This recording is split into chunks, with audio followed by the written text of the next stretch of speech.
All right, we're waiting for a shuttle to come and bring us to John Baptist Mission, where we'll stay tonight. There it is, Monson, 4 miles. Can't wait for that shower. It is sunset in beautiful Monson, Maine. We zeroed today and are enjoying some time by the lake here. Here they are, enjoying the sunset. Amelia's faced the other way. We are staying at the Lakeshore Lodge, Lakeshore House. It is beautiful. We have a nice room. We've enjoyed laundry and hanging out today, and we'll be heading back out again tomorrow, but grateful for this beautiful place to rest for the night. On our hot and muggy day out of Monson, we're doing some foraging for Maine blueberries.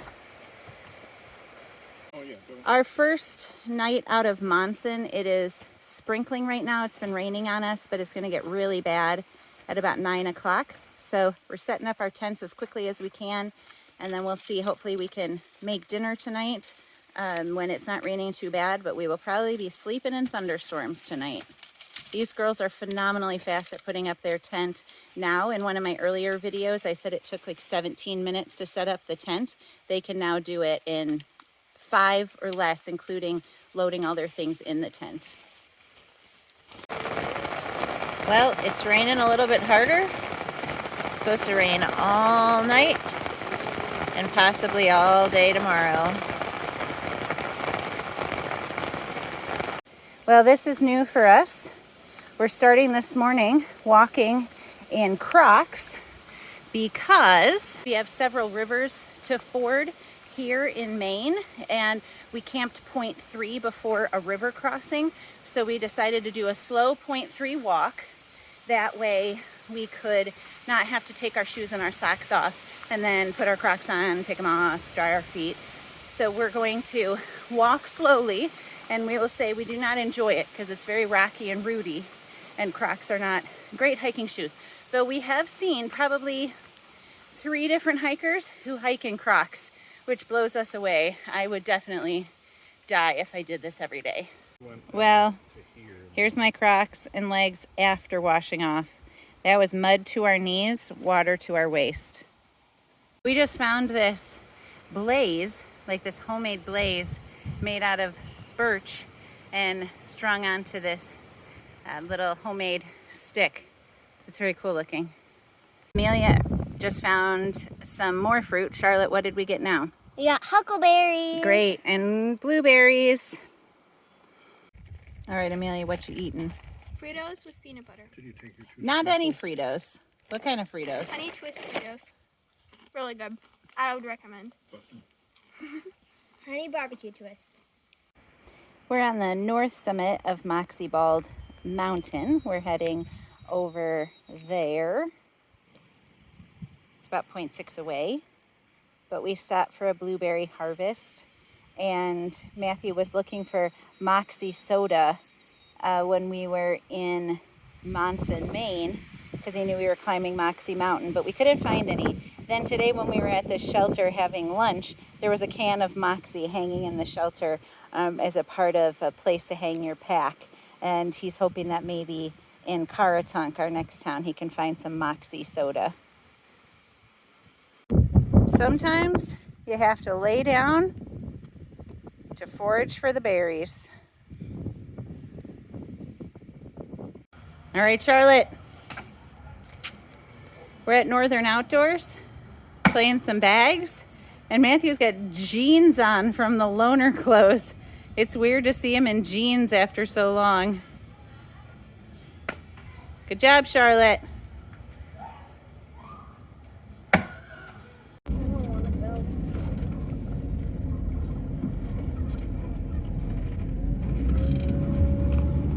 The stay was excellent, by the way. Yeah, Thank you so much. All right, we are at the Kennebec River crossing, and a section hiker that we were with last night at the Sterling Inn just got her little canoe trip across. Just getting packed back up. He'll come back up and take us two at a time. Northbound through hikers or northbound hikers will come over there and get shuttled here, and we'll head that way, but it looks like there aren't any right now, so he'll come back and get us. Charlotte's ready with her life jacket.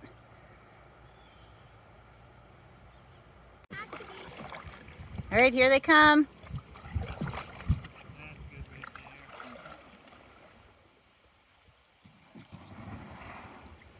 Okay, Charlotte, we are actually beginning our final section of the trail before we start to make our way home.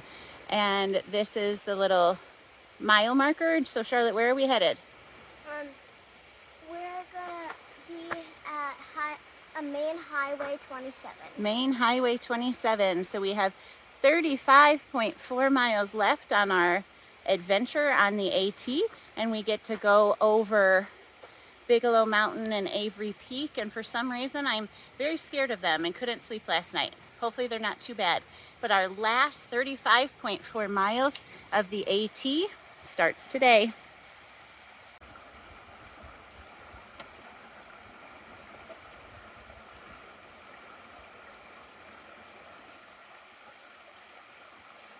Good job, Charlotte.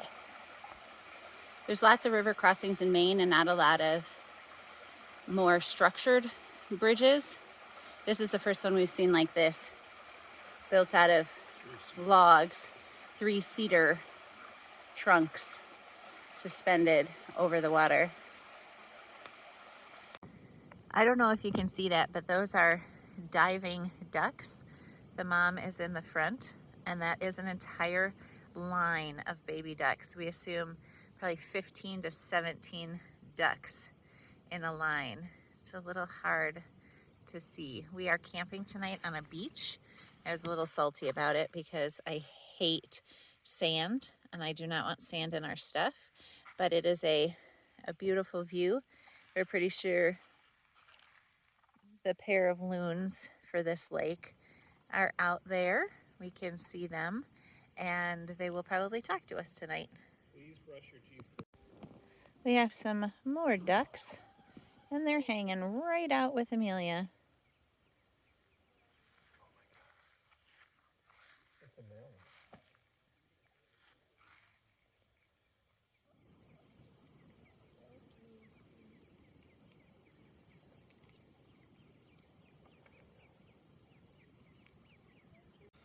Good morning. We are on the beach again this morning. The lake looks like glass. You can see the reflection of the clouds. It's really beautiful. It was super, super sunny, so our tents were hot this morning. But I wanted to show you something that we're eating for breakfast. Amelia already cracked hers open, but up here in New England, whoopie pies are really popular, kind of a North New England treat, and so we've been buying these sometimes at the stores. So I have a black raspberry, Charlotte has a plain, Matthew and Amelia have chocolate peanut butter. We've had them before, but we bought 4. It's the first time we bought 4 at once, and each one of these weighs 6 ounces. So yesterday I was carrying like over 1.5 pounds, almost 2 pounds of whoopie pies in my bag because I carry breakfast. So I'm glad they're getting eaten this morning, but they are very, very delicious. Steve's Snacks Bakery whoopie pies. They're so bad for you, you can only eat them when you're hiking as much as we are. We're walking on a portage road that is actually from 1775, and it portages between 2 bodies of water. It is the Great Carrying Place Portage Trail. All right, here's a little sign about the 1775 Great Portage Trail. It's interesting, it was actually led by Colonel Benedict Arnold, and the AT follows it exactly here. And they were on their way to attack Quebec when they were proceeding here, and they were camping right here. So the 1776 Great Carrying Place, 1775 Great Carrying Place Portage Route. I just need to say that most of the privies in Maine, especially in the 100-mile wilderness, have been some of the best privies on the trail. And this is the ATC Biennial Conference Privy, which I love. So we're so grateful for these nice ones. You have no idea. If you're wondering if the bugs and mosquitoes are bad in Maine, look at the back of Charlotte's legs.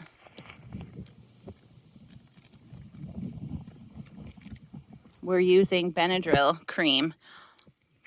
But not enough to eat. All right, we're at the little Bigelow lean-to. On the way up, here's the lean-to. But they have these things called the tubs, and they are like little water swimming holes. We're gonna check them out. Amelia knows she already wants to swim. All right, so here's the tub that Amelia's gonna swim in. There she is. It is perfectly clear. I think it's gonna be quite cold. This is where we will get our water for the night as well. There are other tubs. There's a small one down there, but it's pretty shallow. This one looks pretty sweet though. It's gonna be cold. All right, here goes Amelia.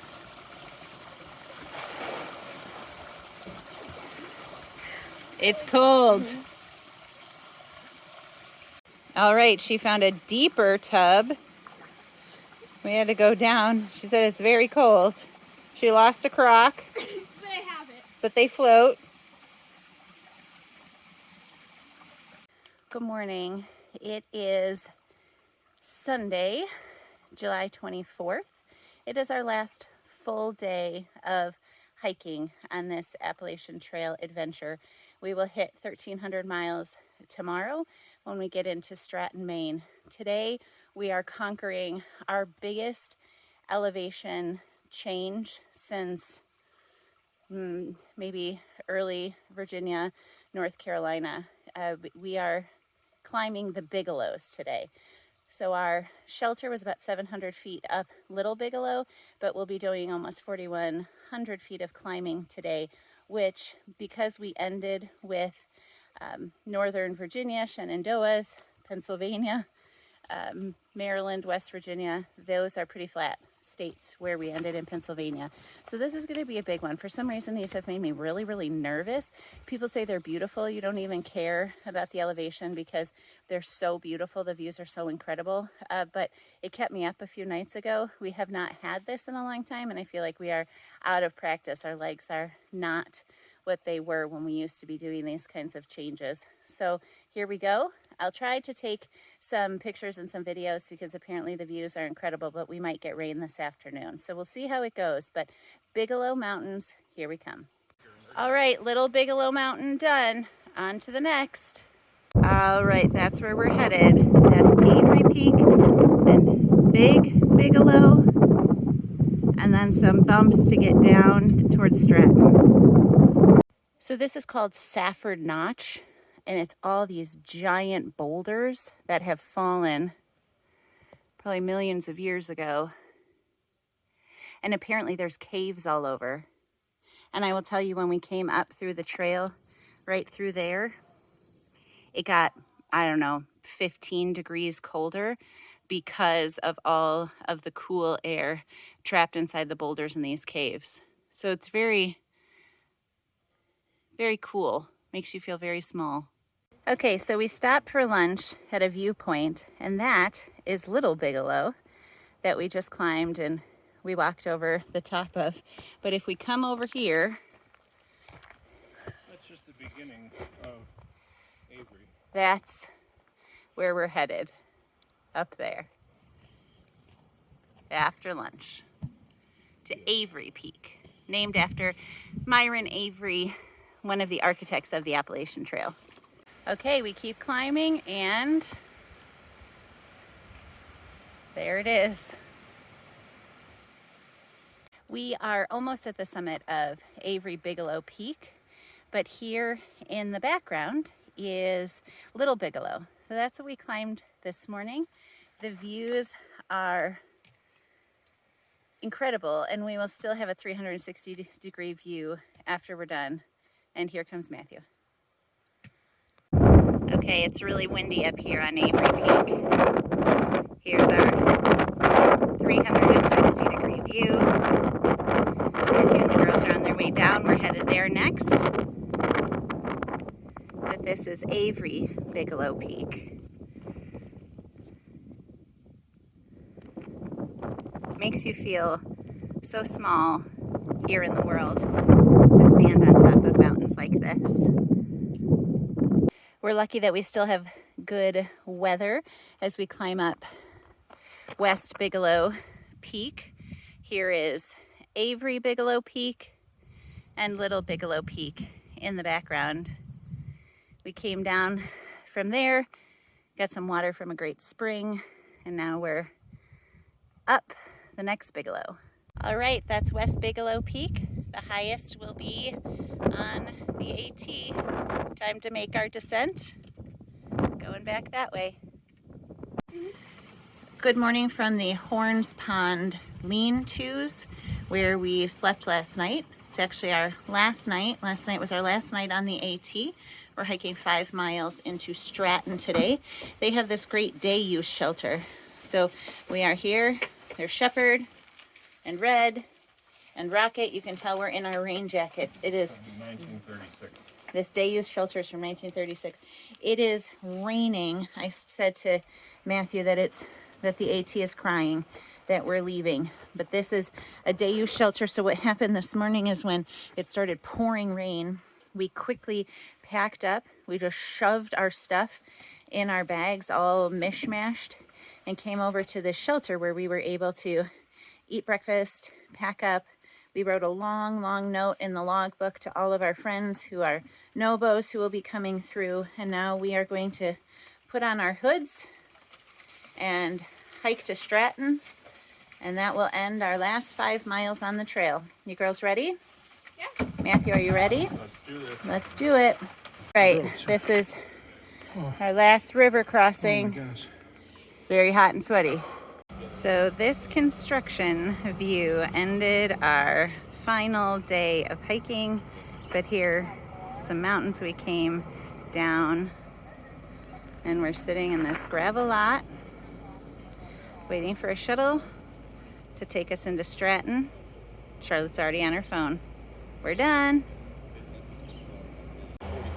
So last night Charlotte said she would miss the trail. Why is that?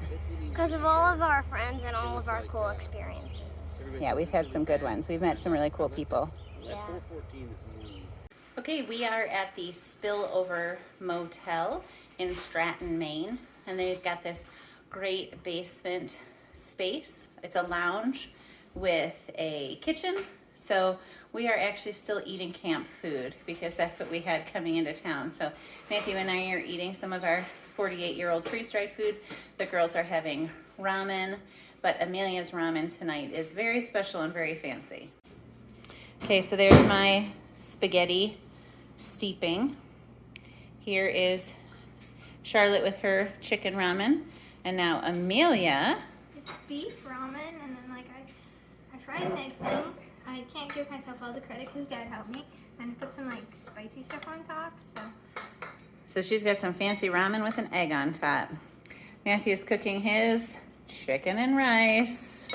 Yum. Not to be outdone by Amelia's ramen, I have added spicy Cheetos, No. Spicy Cheez-Its. spicy Cheez-Its, some hot sauce, and some spices to my freeze-dried spaghetti. The Spillover Motel also has animals, which is heaven for this one. So here she is with her fluffy sheep, who she loves. Matthew named the sheep Clarice.